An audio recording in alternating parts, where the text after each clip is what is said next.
Welcome sa Dries TV. Kung interesado ka sa ganitong news, huwag kalimutang isubscribe ang ating YouTube channel. Maraming salamat! So, ayun, welcome back again sa ating YouTube channel mga kakimpaw, and sa update natin ito, ang pag-uusapan natin ay tungkol sa mga importanteng kaganapan kina Kim and syempre kay Paula Avellino.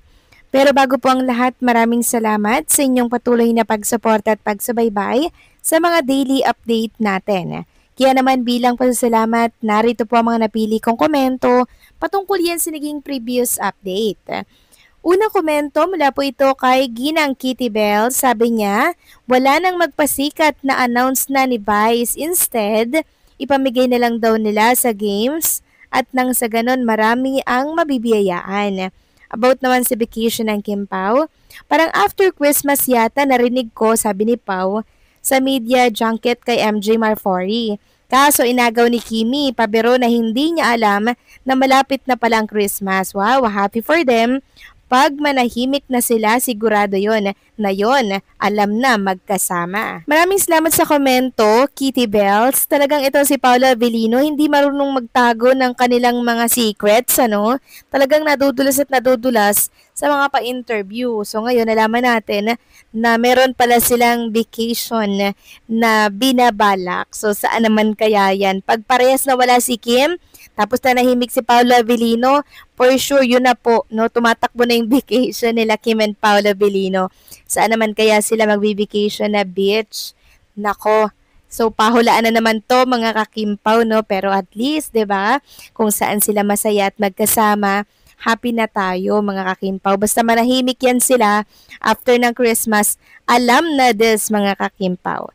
Tungkol naman sa magpasikat, ganun po ba, wala po palang magpasikat no ang It's Showtime. Tama nga naman yun na instead na sa magpasikat, ibuhos yung pera, ipamigay na nga lang naman sa programa po sa mga taong naglalaro sa kanilang noontime show. So, mas maganda yun kasi mas marami po nilang matutulungan. Kasi ang It's Showtime din kasi mga kakimpaw ay para pong kumukonte yung kanilang sponsors. Kaya kailangan talagang i-budget yung budget para po sa It's Showtime. Dapat twice yung pagbabudget nila para sumakto po mga kakimpa. Hopefully, magkaroon na po ng maraming sponsors ang It's Showtime since malapit na po ang Kapaskuhan. So maraming salamat sa komento, Kitty Bells. God bless and mabuhay ka. At ang pangalawang komento mula naman po kay Ginang Norma Dayag. Sabi niya, Good day, Andres TV. Napakasaya ko na naman na makita na magkasama sa kanila. Mga ganap sanay samahan ni Pao si Kim sa Cebu at ganon din sa pagtanggap niya ng Loyalty Award na ibibigay ng ABS-CBN. Totoo yan, Dres, na for two failures relationship, hopefully, ito na yung bigay ni Lord na totoong pagmamahal sa kanya in the person na Paulo. Pray ko na sila na at di na magbabago sa isa't isa. Dres, may bago na naman silang project na ihahanda para sa next project na gagawin nila. Maybe ito na yon for 2026. Advance happy Yuletide season of the year, Dres. God bless us all. Happy Yuletide din po, Ginang Norma Dayag. And hopefully, masaya po ang Pasko ng lahat ng Kim Pao fans. And sana nga po samahan ni Paula Avellino si Chinita Princess sa pagtanggap po ng Loyalty Awards na bigay po ng ABS-CBN. Hopefully din, samahan po ni Paulo si Kim Chu dito po sa Cebu. 'Di ba? Para nang sa ganun ay mas panatag po ang Kim Pao fans na safe si Kim kasi andyan po sa tabi niya si Paulo, 'di ba? So maraming salamat sa mga komento po ninyo. God bless, mabuhay po kayo. So ito na nga, pag-usapan na natin mga kakimpaw ang mga topic na nakalap natin sa araw na to ng Webes. At unahin na nga nating pag-usapan.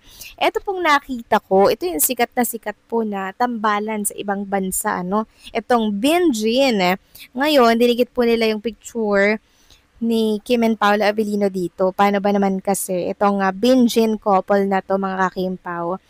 Parehas pong may awards, 'di ba? Parehas, parang nakikita ko kasi si Kim and Paula Avellino dito. Actually, hindi lang ako yung nakakita nun.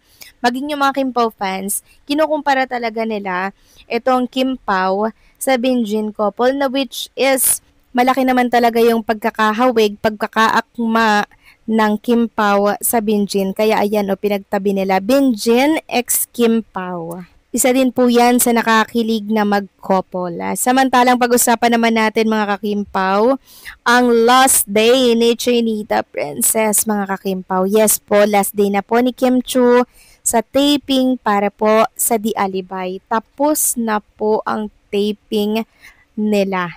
At dahil nga tapos na ang taping ng The Alibay mga kakimpaw, hindi mawawala si Santa Kim. Namigay po siya ng mga bag mula po yan sa House of Little Bunny. Grabe, napaka-sweet naman ni Chinita Princess. Ang sarap niyang makatrabaho mga kakimpaw at maging si Ma'am Alma Moreno, binigyan niya din po ng gift na House of Little Bunny na bag mga kakimpaw. Kaya ang sabi nga po ni Ma'am Kagawad Laksamanya Alma Moreno, eto may post po siya. Thank you anak Kim Chu sa binigay mong bag, my little bunny. Sobra akong touch at nagpapasalamat din ako dahil pinili mo ako maging katrabaho. Napakabait mo Kim at napakalinis ng puso mo. Kaya blessed ka at patuloy kang binibless. I truly enjoyed working with you.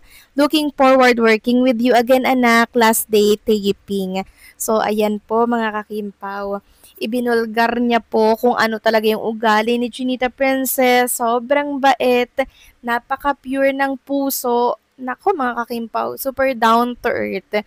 Kaya yung mga nakakasama niya po sa kanyang mga nagiging project, sobrang tuwang-tuwa kay Kim at talagang minamahal po ng sobra si Kim Chu kasi marunong po siyang magpahalaga, marunong siyang makisama. Unlike sa ibang artista na hindi pa nga sikat ay may ere na po agad, di ba? Hindi po ganoon. Kasi kailangan pag nasa showbiz industry ka, meron kang pakikisama.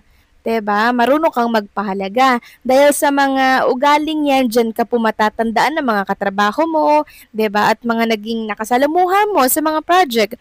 Dyan ka matatandaan or dyan ka makikilala at mamahalin ng mga tao dito sa showbiz industry at kuhang-kuha ni Chinita Princess yung mga ganyan mga kakimpaw. Kaya ang dami po nagmamahal sa kanya mga kakimpaw eh. Kasi sobrang bait niya. Sabi nga po dito ng isang account sa XO, si Kimi talaga grabe kung makapabaon ng good vibes at kindness sa mga nakatrabaho niya.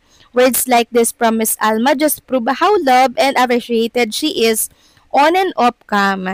Thank you, Miss Alma. Yes, maraming salamat din, Miss Alma Moreno, kasi talagang sinasabi niyo po kung anong ugali talaga meron si Chinita Princess. At walang duda, sobrang bait niya po talaga. At kahit sino naman, nagsasabi ng ganyang attitude ni Kim Chu.